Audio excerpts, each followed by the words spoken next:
समय पहले की बात है। एक छोटे से गांव में दो सबसे अच्छे दोस्त रहते थे, हरीश और मुकेश। दोनों ही गरीब थे, मगर ईमानदार और मेहनती थे। वे दोनों रोज जंगल से लकड़ियां काटकर अपना पेट पालते थे। एक दिन वे दोनों रोज की तरह जंगल की ओर गए। तभी उन्हें रास्ते के पास एक पुराना कुआं दिखाई दिया, जो झाड़ियों से ढका हुआ था। चल मुकेश, जरा झाड़ियां हटा के देखते हैं। दोनों ने जैसे ही झाड़ियां हटाई, उन्हें जमीन में धंसी एक चमकीली वस्तु दिखी। दोनों ने मिलकर जैसे ही खुदाई की, उनकी आंखें चमक उठीं। कुएं के नीचे उन्हें मिली एक सोने की मूर्ति। अरे हरीश, ये तो सोने की है। हरीश मुस्कुराया। ये भगवान का आशीर्वाद है। चलो इसे बेचकर आधा आधा बांट लेते हैं। हम दोनों अपनी अपनी दुकान खोल सकते हैं। मुकेश ने सिर हिलाया, लेकिन उसके मन में लालच आ चुका था। मुकेश सोचने लगा, अगर वो मूर्ति मेरी अकेली हो जाए तो मैं राजा जैसा जी सकता हूँ। धीरे धीरे उसका लालच बढ़ने लगा।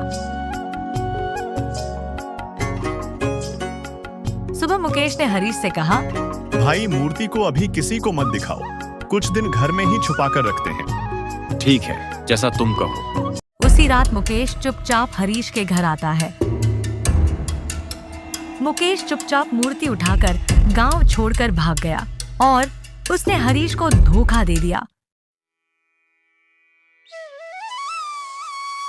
शहर में जाकर मुकेश ने मूर्ति बेच दी। उसे खूब पैसा मिला। उसने बड़ा सा घर खरीदा, नौकर चाकर रख के महंगी गाड़ियां ली। अब वो खुद को राजा समझने लगा था।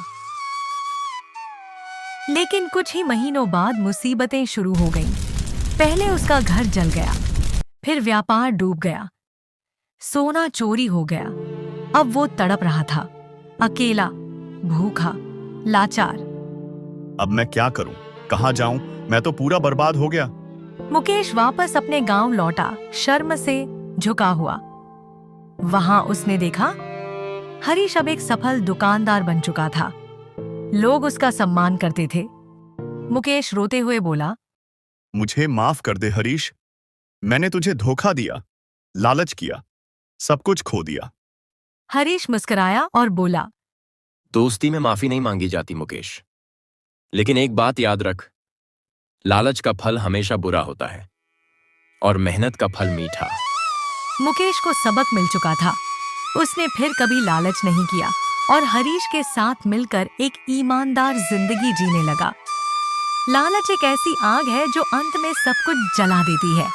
सच्चाई और मेहनत से ही जीवन में सच्चा सुख मिलता है।